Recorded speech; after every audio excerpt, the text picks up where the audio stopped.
Happy Thanksgiving week, everybody, here on Dallas Cowboys Overtime on StarTelegram.com. I am Fort Worth Star Telegram columnist Mac Engel, joined by Mr. Nick Harris, the man who knows more about the Cowboys than Jerry Jones. Before we get off on the, oh boy, I can't believe I said that. Before we start on the Cowboys and their big win on Sunday against the Philadelphia Eagles, I used to have a debate with your predecessor, Nick, about this very subject, and that is Thanksgiving Day food. You and I have hit on this before, but it's a very important subject because obviously the big day is just days away. I'm not a turkey guy. I hate turkey. I do not think sweet potatoes should be considered a dessert. A potato is not a dessert. I don't care what anybody says. It's just the whole thing befuddles me. So if you had to design your ideal Thanksgiving Day meal where you get to eat whatever you want and you are not a prisoner to a terrible tradition that started by a bunch of white dudes suckering in Indians before they killed them to steal their land and their stuff, what would you eat? What would that table look like? So I've kind of made that a staple of our Thanksgiving is just adding wings to the table. It's because wings are that's my food. I mean, if you're asking me a final meal, I'm on death row for saying one too many bad things about the Cowboys. And I'm asking for wings. And so wings is going to be on my table, no doubt. I am a turkey guy though. I do like me some turkey, and especially at a barbecue restaurant too. Like in a Texas barbecue setting, if you get like a Texas barbecue type style turkey, throw that on my Thanksgiving plate. I'm okay with that. I'm okay with sweet potato pie. I'm more of a pumpkin pie guy, but I like some sweet potato pie, pecan pie, apple pie, any pie. Throw it on my table. I'm eating pie. A potato qualifies as a vegetable. Is a vegetable a dessert? Sure. No, it's not. Candy, Linda, you'll be happy to know your daughter Candy Bolden chimed in with the gotta deep fry the turkey. I've done that, Candy. It still sucks. 2-1, Mac. You're outvoted. 2-1. No, but I'll give you that. You know what? I will give you this one. I will make an amendment to my turkey is trash prison food line. I've had very good turkey at barbecue places. Yeah. Yes, I would concede to that. And yeah, I'm a big fan of pumpkin pie for sure. I'm also a bigger fan of the Dallas Cowboys reaching the impossible marker of 500. They did it. They did it. They did it. They absolutely did it. Season ends. Yep. Raise the. That's going to be amazing. So, Nick, there's a funny story. Several years ago, I took my daughter it was like 5 or 6 years ago. I took her to a Cowboys game, and I don't think she had been to a game before. So she was like 7 or 8 years old. And I recorded what she was saying, just like her observations. And it was really, really funny. And one of them was she looked up and she looked at the banners. And like I said, she was 8 or 9 years old. And she's like, boy, those are really old banners. And she hadn't heard me say anything. She just made the observation on her own. And the other one that is your child. All right. I know, right.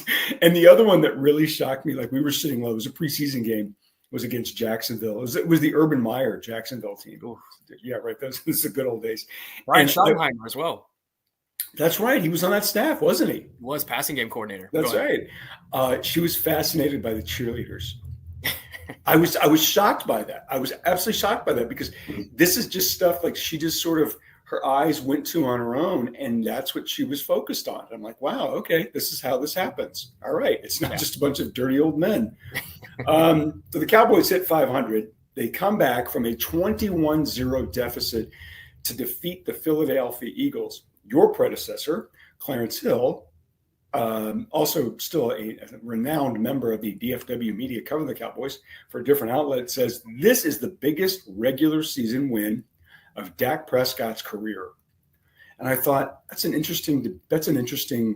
very subjective one. Do you agree with them?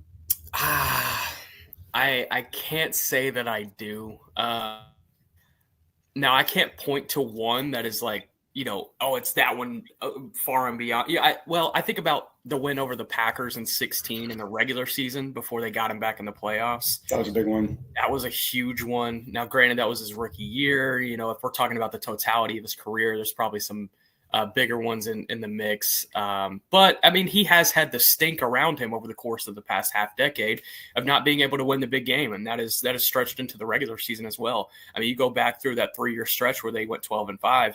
There were a lot of big games in there that they just did not show up for. So I understand where Clarence is coming from, and I respect the opinion. I'll say that because Clarence does make some of his opinions where I'm like, yeah, no, I don't respect that opinion, Clarence. Opinion this time because it was huge. They needed a Herculean effort. It's made 8 consecutive stops, unreal. Dak threw for 354 yards. He was not perfect. He had a bad goal line interception on a ball he was trying to fit into CeeDee Lamb. Should have had another one that Zach Bond just dropped, and had Zach Bond hauled that one in, that would have halted a comeback effort before it could even get started. So, it wasn't perfect by any means, but, the leadership that this team showed, which I'm sure we'll get into on both sides of the ball, was huge to be able to claw back and win that game. So the popular thought was when they were down 21-0, game's over. And I was asked about this yesterday. I made a radio appearance, and somebody said, "Did you think the game was over?" And I said, "No."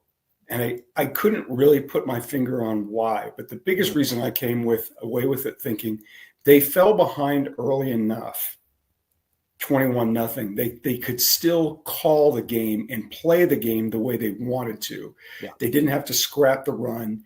They could still call a regular game. And the reason I said that is I was at the game in St. Louis when they came back from 21-0 to beat the Rams. And Tony Romo, who was the quarterback then, made that point, that they had enough time that they could do everything that they wanted to do.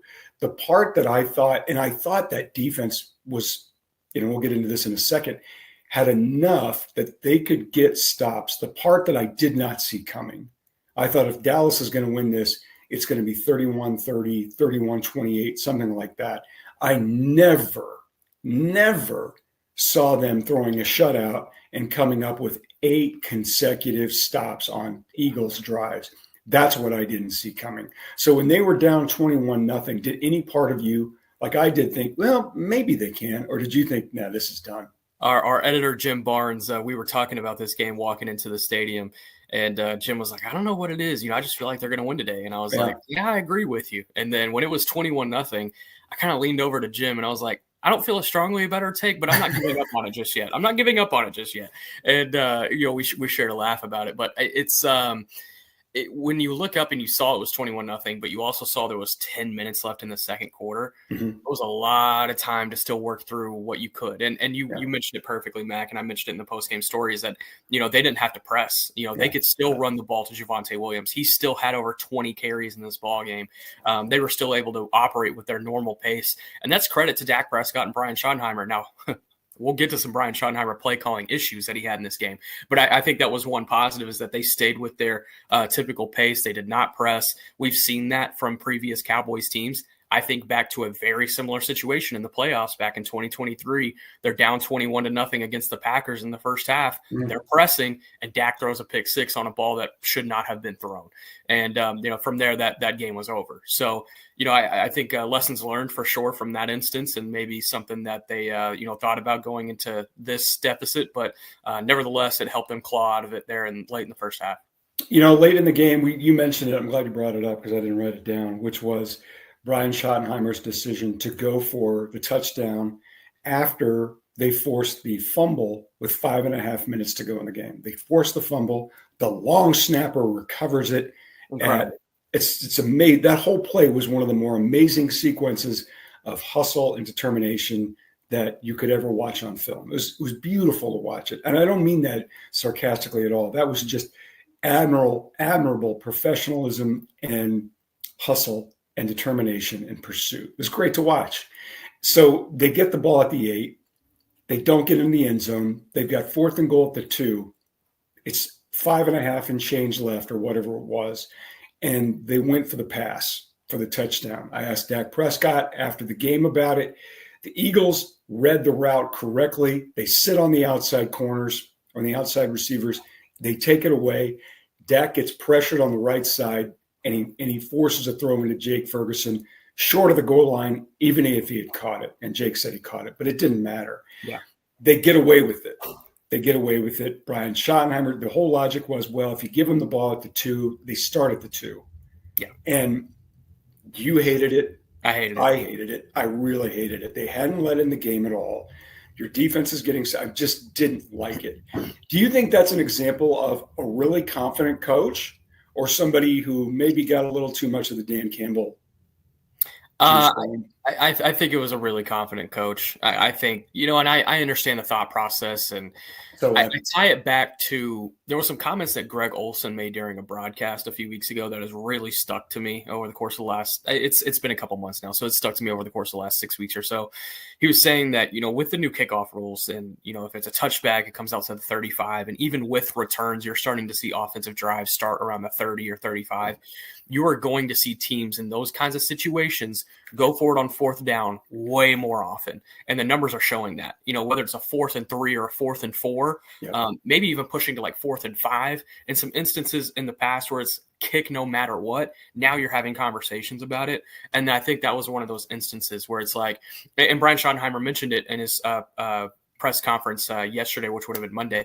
He was saying, hey, if we kick that field goal, we make it, and then we give the Eagles the ball at the 35-yard line, then they only need to get 20 yards before they're in field goal range. He's like, we would rather, hey, we don't get it. They have to go 60 yards to get in field goal range. And, that's where it's at. So, I understand the thought process, but again, the defense had made up to that point 7 consecutive stops. You had all 3 timeouts and the 2-minute warning. You were at the 2-yard line. I feel like it would have been a chip shot, easy, and take the lead and move on.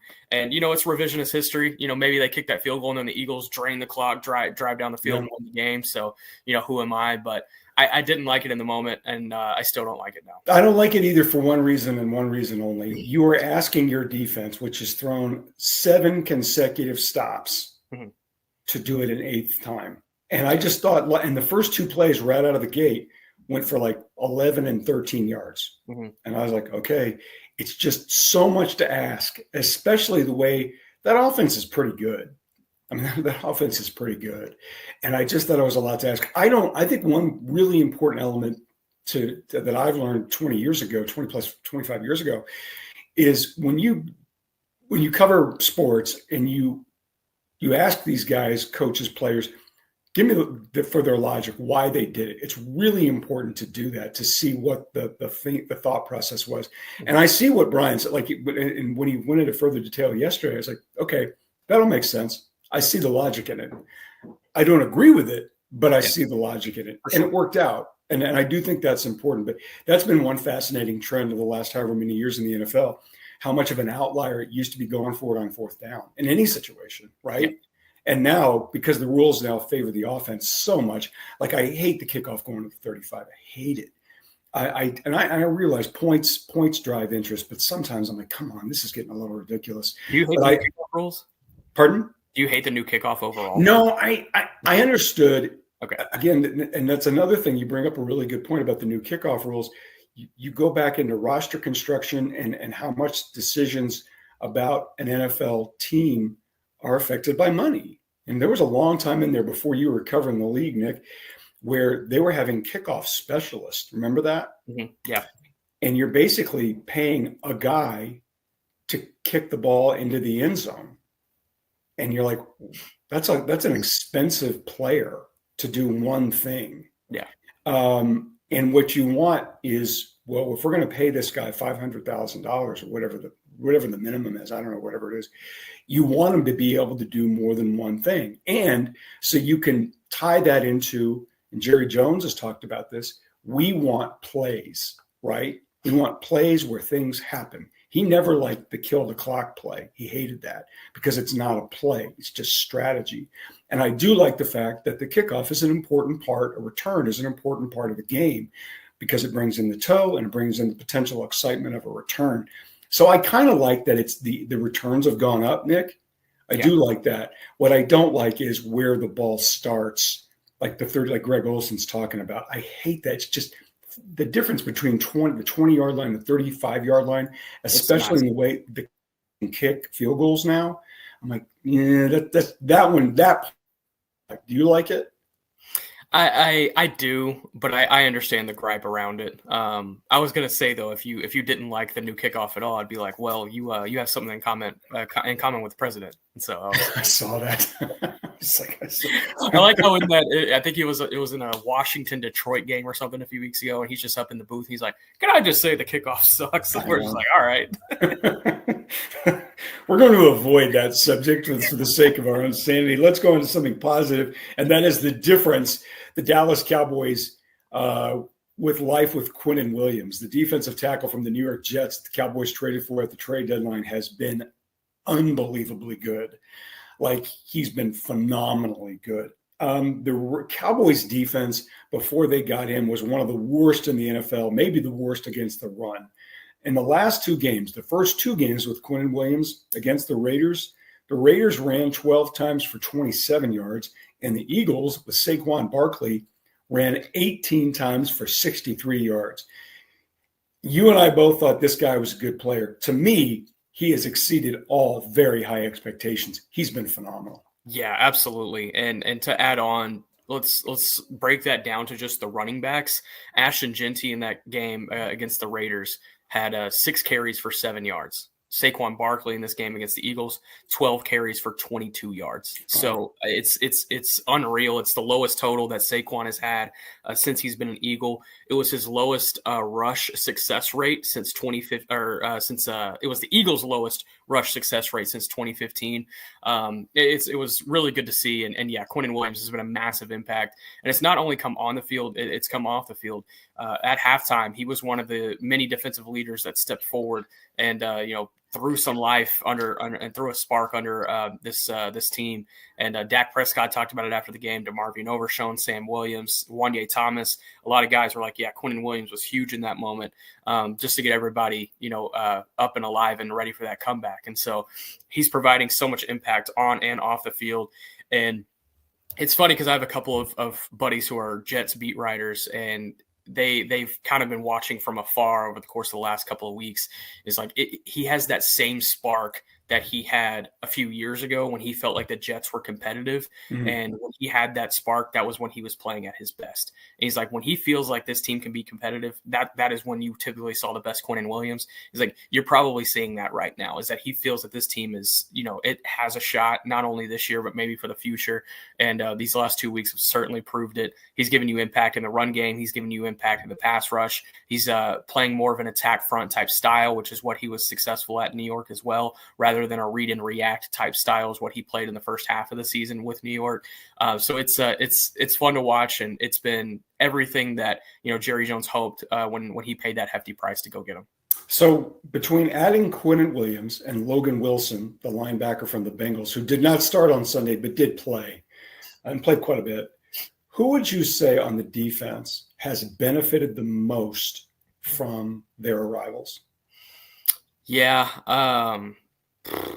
that's a tough one. I would probably say the safeties, and specifically Malik Hooker. You've seen Malik Hooker put together, I think, what has been his best 2-game stretch of the season since he's come back from injury. He came back during the bye week, so that Raiders game was his first game back since playing against the Packers and suffering a toe injury. You're seeing him have to do less in the deep backfield. And previously he was having to pick up for the athletic issues that had been in the linebacking core from Kenneth Murray, from Jack Sanborn. And now he's not having to pick up those extra responsibilities because Logan Wilson and Kenneth Murray feel more confident about what's in front of them with Quinnen Williams now. I mean, Quinnen Williams, his impact is a butterfly effect. It affects all 11 players on that defense in some way, shape, or form. But I would say it probably benefits those safeties more than anything, just because they are allowed to, work this zone concept that Matt Eberflus has just been hammering down their throat over the course of the last 11 weeks. And now it's finally working. To me, I was going to say, you're going to have to help me with his last name because I always butcher it.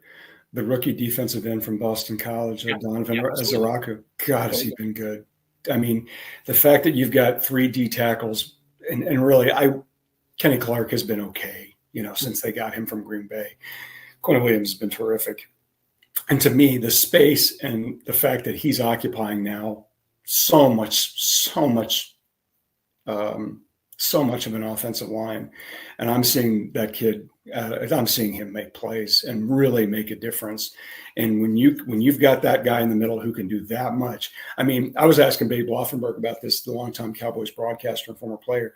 You and I have talked about this. I think in the box the other day. This is their best D tackle. Leroy Glover. Probably better. He's better than Leroy because they caught Leroy in the back end of his career. When Leroy was with the Saints, he was phenomenal. And but when he came to Dallas, he was still really good. He was still a really good player. I haven't seen, I know it's just 2 games, but in terms of talent and ability, Babe thought Leon Lett, the year he got popped for drug, I think he got suspended for the season. Leon Lett might have been what Quinnen is doing now, because I was going back to Randy White. But it's an interesting discussion to throw out some of those really great players that the Cowboys have had and say that, boy, they haven't had anybody quite as productive and as dominant as this guy, because like you said, he affects 10 other guys. He's just that good. Yeah. One guy who this is a really weird discussion, and we're having it because for some reason or another, CeeDee Lamb can't hold on to the ball against the Philadelphia Eagles. Everybody else, he's fine. CeeDee Lamb on Sunday had a drop, had, I would say, body language issues on a pass into the end zone. He goes for 4 catches for 75 yards and a win. That's not bad. George Pickens, however, goes for 9 and 146 and a touchdown. On the season, where CeeDee Lamb has missed a couple of games, 3 games because of injury, 44 catches, 632 yards, and 2 touchdowns. And yet, fans are concerned about CeeDee Lamb. What's your worry level about 88? Yeah, the target to reception ratio is concerning. Over the last 5 games, CeeDee Lamb has gotten 48 targets. He's only hauled in 28 receptions. And you go back to that game in week 1 against the Eagles, that's pre-injury. He had 4 drops in that game. It was the most for any receiver in the NFL since 2021. He had 3 drops in this game this past Sunday against the Eagles. So 7 drops against the Eagles in the past 2 games. And I don't know about you, Mac, but I think you could credit that loss in week 1 to those drops. There were a lot of issues, don't get me wrong, in that game. A Miles Sanders fumble, didn't help causes. But if he catches just one of those 4, they have a pretty good shot at winning that ball. No, that changes the game. Any one of those drops changes the game. They all came at crucial points. And so, you look at this past game, and body language is fascinating too. He was one of the first guys out of the locker room during media availability, didn't stop to talk, didn't do anything. I assume we'll talk to him today. We'll see what, he thinks after a couple days to sit on it. But it is interesting. CeeDee Lamb is officially struggling. I put that in the post-game takeaways. And, it's something that they do need to figure out, because it's going to happen. A game is going to come where a team shuts down George Pickens, or George Pickens does not have a good game, and you can't rely on George Pickens. You are going to need CeeDee Lamb to be that wide receiver 1 that you paid last year. And, I will also credit to what defenses have been throwing at this offense. And typically, the Eagles didn't do this, but typically they are doubling CeeDee Lamb with a corner, with the number 2 corner and a safety over the top. And they're putting the number 1 corner on George Pickens. And I think what teams should probably be seeing on film is that George Pickens is going to win a one-on-one matchup 7 times out of 10. And then on the other side for CeeDee, you're just shutting him down. And sure, that's working, but it's opening up George Pickens for so many of these one-on-one opportunities. That's where he thrives. And so I wonder if let's say in this game against the Chiefs, these Chiefs corners typically like to travel. So if they travel with George Pickens, or do they travel with CeeDee Lamb? And that's going to be a question that I think will have to be answered by Spags, their great defensive coordinator. But, I think that's kind of been credit to part of it as well. But there was also one thing that was said by Dak in the postgame that is also kind of clicking with me right now. He was asked, like, hey, when you have all these weapons to, your disposal, George Pickens and CeeDee Lamb, how do you decide which one to throw to, like, when you need a big play? And he said something that has kind of been sticking in my brain. He's like, well, it just kind of depends on the route. If it's like a comeback, then, I'm going CeeDee. But if it's like a slant, I'm throwing it to George. And he specifically said slant, throwing it to George. And I think back to that 2023 season when CeeDee Lamb broke the franchise record for receptions and receiving yards. A large share of those came on slant routes. I mean, the slants were just hammered to CeeDee Lamb because he was able to create separation off of it. So it's just a situation where, okay, this is what CeeDee has been best at in his career, but George Pickens might be better in that one category. And so CeeDee's having to kind of maybe figure out some other areas to be better at his game at. That's just me theorizing.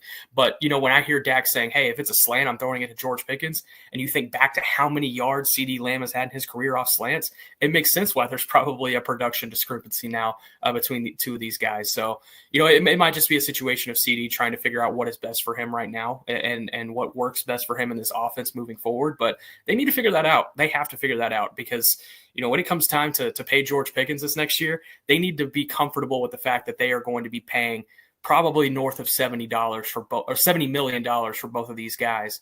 CeeDee's a part of that equation as well. Well, Brian Schottenheimer made a point to say after the game, these two guys need each other.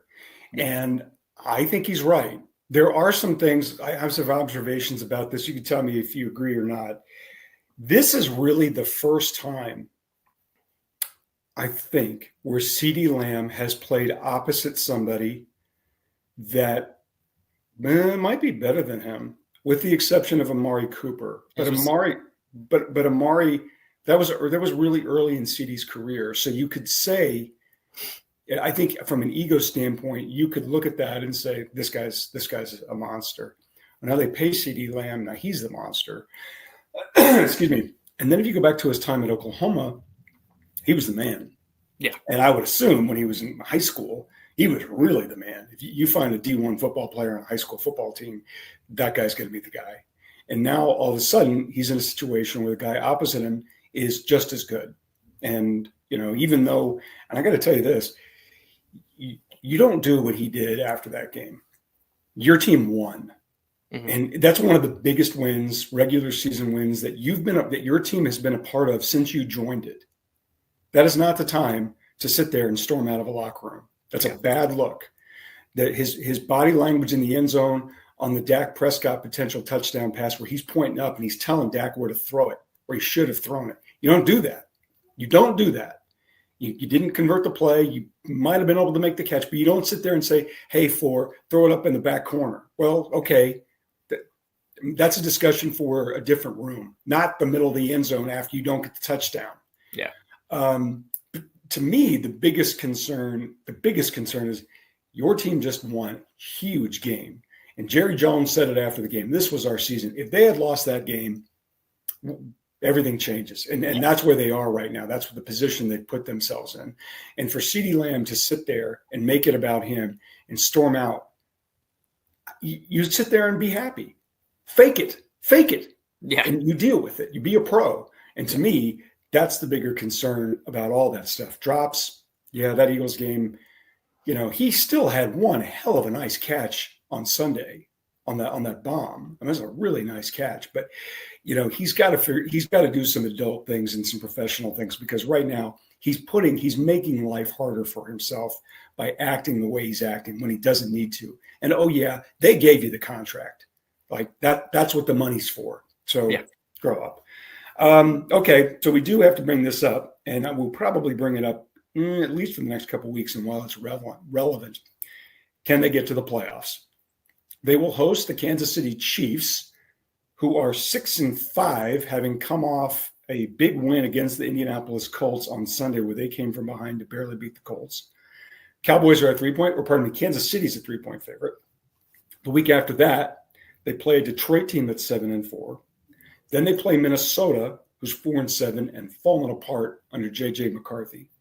Then they've got the Chargers, who are playing very well at 7-4, and then they finish with NFC East rivals Washington, which has completely fallen apart at 3-8, and the Giants, which have quit, which are 2-10.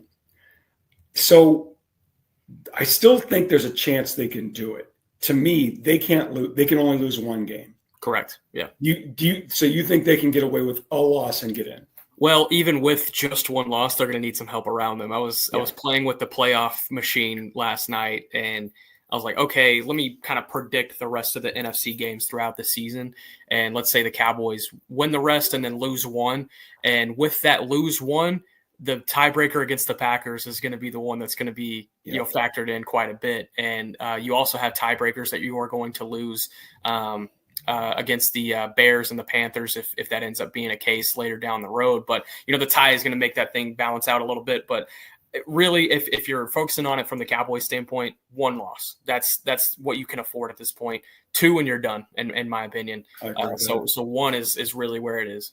So we think they can be. It's funny. Sunday's win was their first win of the season against a team with a winning record. So they have 3 games remaining whose seasons are gone. I would say the Giants, Washington, and Minnesota, their seasons are gone. So obviously Kansas City's very much in it. Detroit, the Chargers. Of those 3, which one in your mind guaranteed loss? Run through the 3 again. I'm sorry. Kansas City 6-5, Detroit and the Chargers are both 7-4. Of those 3, which is the guaranteed loss? Guaranteed loss? Yeah, which is of those 3 said they're not winning that game? I lean toward Detroit. It's going to be the 3rd of 3 physical games on the road, prime time. That's going to be a tough game to go win. But I said it right before the Eagles game. This next 3-game stretch, counting Eagles, Chiefs, Lions, if they can get out of it 2-1, then they have a chance. And if they beat the Chiefs on Thursday, then they go into the 2nd week of December with still a lot of hope, and that's more than what you could say for last year's team at least. Let me get a prediction before we talk about Texas A&M and Texas. Kansas City favored by 3. It does look like they are getting better. Their defense is getting a lot better. Yeah. Still got to beat the champ. Now, granted, they did not win the Super Bowl. In fact, they got blown out by the Eagles. But Patrick Mahomes is Patrick Mahomes. Travis Kelce is Travis Kelce. Xavier Worthy, Chris Jones. That's still a team. That's still a team you got to seriously deal with. Now, they're going to be without their top offensive lineman. The Cowboys are going to be without an offensive lineman as well. So taking it, I know George Pickens didn't practice yesterday, but I'm assuming he's going to play on Thursday. He's going to play. Okay. So who do you like? Man, I'm going to take the Chiefs in this ball game. I think it's going to be a close. I think when you factor in the experience that this team has, the Chiefs versus the Cowboys, I think it's way more of a sustained product than what the Cowboys have given you over the course of the last half decade. They're still figuring things out, but this is a coin flip for me. It just happened to fall on tails. I'll take the Chiefs in this ball game, but I really do think it's going to be a close ball game. It's going to go either way. I think Dallas is going to win it, and the reason is I'm going to go with the place kicker. And I know that's a ridiculous thing to say. These are 2 really good kickers. Games like this, typically, I totally agree. I think Harrison Butker is going to miss one wide left. And then is it because he does not respect women? Feel the joy of cooking in the kitchen. But I totally agree with you. I think they can. I don't know. I'm stupid. If that defense continues to play the way it does, I think they can. But that Detroit game scares me. I don't see how they beat Detroit. Do you? Detroit has been putrid on offense over the course of the last 3 to 4 weeks. I think there's a path. They tried to give it up against the Giants, so I would say there's a lane of opportunity there. No, you're right. That's a really good point. When Dan Campbell overtook the play calling, I was like, oh, this is going to be magic. And that one game, it really hit, and then it regressed to the mean. Okay, let's finish this up. Texas A&M at Texas. Texas has clearly gotten its stuff together. This has been one of the great, exciting seasons in Texas college football, in the last however many years. The FCS playoffs have started. There's 5 teams from the state of Texas that are in it. How about that? Pardon? How about that? That's fantastic. Isn't that great? Isn't that awesome? I love that. The fact that we've got 4 or 5 teams now that are really in the thick of the playoffs in the FBS level, including our North Texas Mean Green. But clearly all eyes on Friday night will be on Austin. Texas A&M undefeated, a 2.5-point favorite. They do not need to win this game at all. But clearly they want to win this game. Texas has gotten its stuff together. They got through some ugly stretches. They barely won some ugly games. Arch Manning has played extremely well of late. Texas A&M, 2.5-point favorite. Who do you like? I'm going to take Texas in this game. I think the home crowd shows up, and I think there's a little bit of added motivation for this Texas team because they feel like they still have a shot at the playoff. And if they do win this game, there's going to be a fascinating conversation about do they deserve to be in the playoff. I don't have a take one way or the other. I don't think a 3-loss team should be in the playoff personally, but I guess it kind of depends on how they beat A&M. And this is going to be a fascinating game to figure that out. See, this is one of those games where A&M does not need to win, and they need to be focused on a bigger prize. but I think they're going to get sucked into this game. I think they're going to lose, and not because they're bad. Going undefeated is incredibly hard. People just, and it's harder than ever because there's been a little bit more talent dispersed at other teams now. A&M is really, really good, but I think this is one of those things emotionally. If they put too much on this game and they don't win, it could have a real, butterfly effect on the SEC championship game. That's another game it's just one of those games. This is a dangerous game for them. And I think you're right. I think Texas is going to beat them. From a morale standpoint, what a killer if A&M does not win this game. Yeah. Last thing, we have both loved the fact that UNT, North Texas, has played such a great year. Drew Mestemaker is the story of college football, and he might be the best quarterback in the state playing right now. And the state is loaded with good quarterbacks. Yeah. Marcel Reed, Arch Manning. They need to beat Temple. They're going to need a lot of help. Do you see a path for UNT to make the playoff? I don't think they need a lot of help necessarily. You don't think they're going to – because right now James Madison would be the group of 5 team to get in. Do you think so? I don't agree with it. But when I'm looking at the way this is sort of shaking out, and you see these playoff predictors and percentages and this, that, and the other. Other than one game, UNT, they've been terrific. Yeah. And I'm biased. It's 40 minutes up the road. It's a great story. Eric Morris has done a great job. That university slowly has been building for this sort of crescendo. So I want to see it happen. I just think in terms of bias, and that room is loaded with bias. I'm talking about that selection committee. I think they're going to go with JMU if things stayed status quo. Now, it's going to change in the next 2 weeks. Yeah. Do you see a path for UNT to make it?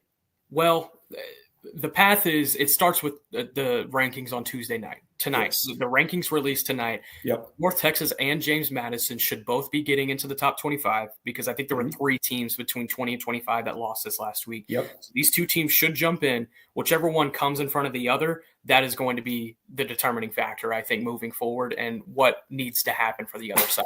My case for UNT is they have one common opponent, James Madison and North Texas does. It's Washington State. North Texas beat Washington State 59-10. James Madison this past weekend beat Washington State 24-20 and needed a fourth quarter rally to do so. Right. That's point 1. Point 2 would be North Texas is most likely going to have to go into New Orleans and beat a ranked Tulane team to win the American Conference Championship. If they're able to do so, then that I think should be the one big win that James Madison does not have on the season. And it's a ranked win. And I feel like that should put North Texas in above the Dukes. That's just me personally, though.